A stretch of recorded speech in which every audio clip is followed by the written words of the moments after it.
Hello again everyone, my name is Derailious and welcome back to Skyblock Next, the only show where I'm going to go over all of the future Skyblock updates that have been announced or shown off so far. Today, with the Foraging update already released, we have a lot to go over with tons of new additions added to the list. Frankly, the next few months of Skyblock are looking pretty bright. Before we begin though, I just want to say, please make sure to like and subscribe down below as it really helps out the channel a lot. And use code RAIL on the Hypixel store for 5% off your order. It really is the best way to support the channel. Thank you so much.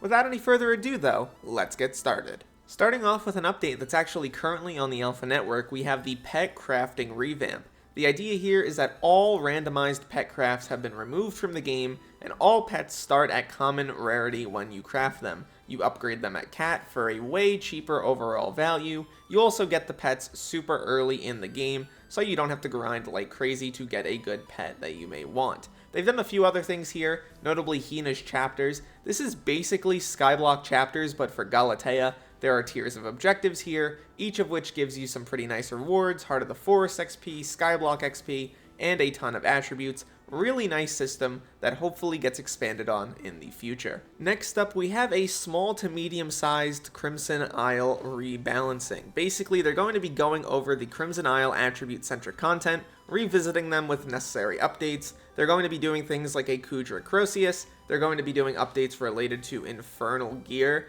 Basically, what they want to do is lower the amount of Crimson Essence that is required to max out the gear, but they do want to actually give you a refund whenever they do that change. Some pretty good stuff here overall. Hopefully it leads to some better overall rates for Kudra, because right now I think things aren't too great, but attribute changes are always nice to see. A new Slayer is on the docket for 2025. They are hoping to release a brand new one later this year, and all of the admin Slayer content, which includes probably some updates to existing Slayers, is either now in the later stages of development or awaiting QA. We'll likely see stuff related to Slayer content sooner than we may think. The Lotus Atoll is the next island that we're going to be getting related to fishing. It's going to be within the ship navigator, and it's going to contain some trophy frogs. First of all, the fact that this is a trophy frog makes me think that this is going to be a 1.21 island, pretty much guaranteed, which is very nice to see. It's also likely going to include some new hooks, lines, and sinkers, brand new sea creatures. You're going to be able to upgrade the ship. The ship only uses bronze parts right now. We might get silver parts. And the trophy frogs themselves are likely going to be very similar to trophy fish. I would not imagine it would be super different, but hopefully it's a little less crazy to grind. Very excited for the Lotus Atoll and the future of fishing in Skyblock. The Great Glacite Lake was shown off in the 2024 recap, and frankly it looks pretty nice.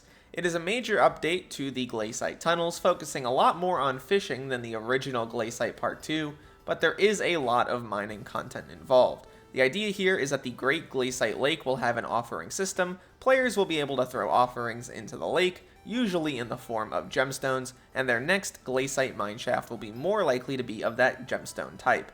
There will also be new Glacite mineshafts, some of which will contain content outside of mining. Wouldn't be that shocked if they included some hunting stuff there as well. Glacite sea creatures will be introduced, ranging all the way from common to mythic, so there will be a bunch of new sea creatures there, maybe some new hooks, lines, and sinkers, and the Great Glacite Lake will be the means through which you obtain your next super rare piece of equipment, following on from the Pendant of Divan. The Mythological Ritual event is next up, and it's going to get revamped with a V2, including a bunch of modernizations, adding new mobs, drops, and the Mythic Griffin pet. I'm also going to include a Magic Find revamp here, because the admins also wrote that they are planning on doing a larger rework to Magic Find sometime soon, with the update planned to be moving the temporary and conditional sources of Magic Find into permanent ones to get rid of the need to swap around gear. So, because of that, you won't have to necessarily put on a specific set that gives you the most Magic Find. It'll just be part of your character, and that will be that. Year of the Witch looks to be the third event of its type, following the Year of the Pig and the Year of the Seal, and it's going to be focused around alchemy. As part of the Year of the Witch event, players will need to seek out particular mobs, killing them in order to gather ingredients. These ingredients can then be used to gain permanent buffs or as currency in the Year of the Witch shop. They will also be adding a seal pet with this update, but I would not be that shocked if the seal pet was instead part of the Year of the Seal shop. Alchemy has needed updates for a very long time now, and I am super excited to see something like Year of the Witch. Hopefully it actually leads to a decent way to gain alchemy experience aside from just crafting certain potions. Very excited to see what they do with this event.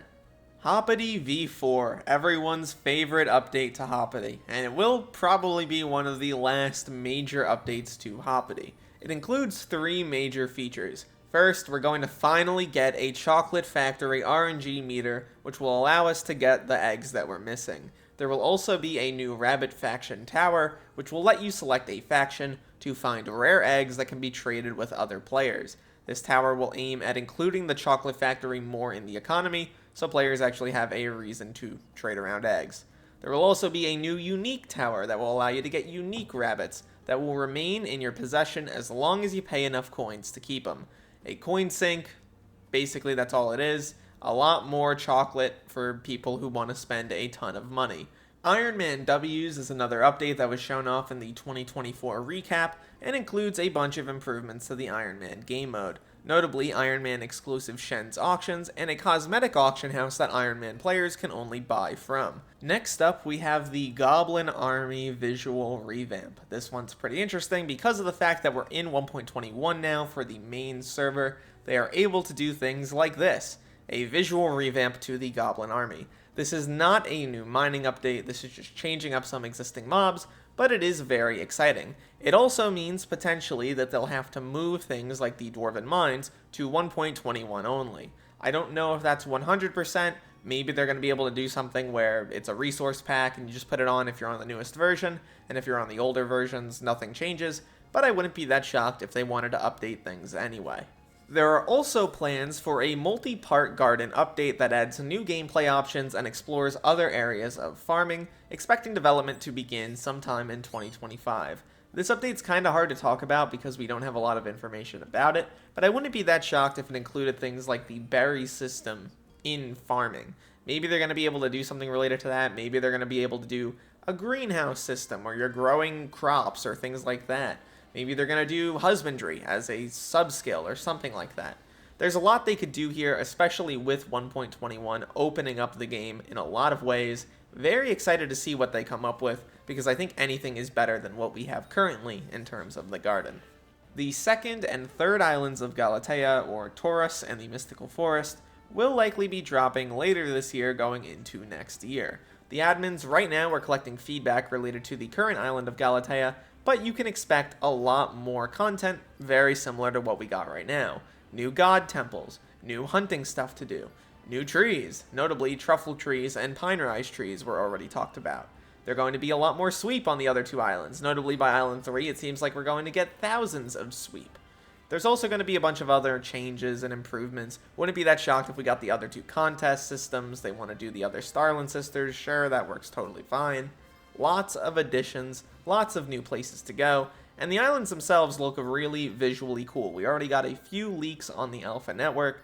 We were able to see what the biomes would look like. Here they are. Definitely very excited for these 2 islands. Hopefully they collect some feedback pretty quickly, because I want to see this content already, because it looks really good. The very special place and time. This one's kind of hard to talk about because it's somewhat nebulous, but it's going to be the area through the breach that will not come as a surprise to lore enthusiasts. They also want to release this in 2025, so keep that in mind. Another island on the docket this year.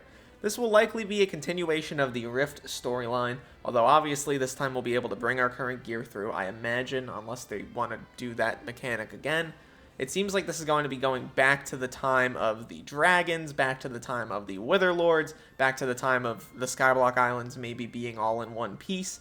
We don't have too much detail related to this yet. Obviously, it's a big update, likely an exciting one for those who care about Skyblock's lore, and I am very much looking forward to it. 2025, and to a lesser extent 2026, look to be the golden age of Skyblock content. Not only are there a ton of major updates, huge improvements, new islands, new features, 1.21 additions, but there is just a lot of quality of life and general improvements to the game, and I am very much looking forward to the next year of content.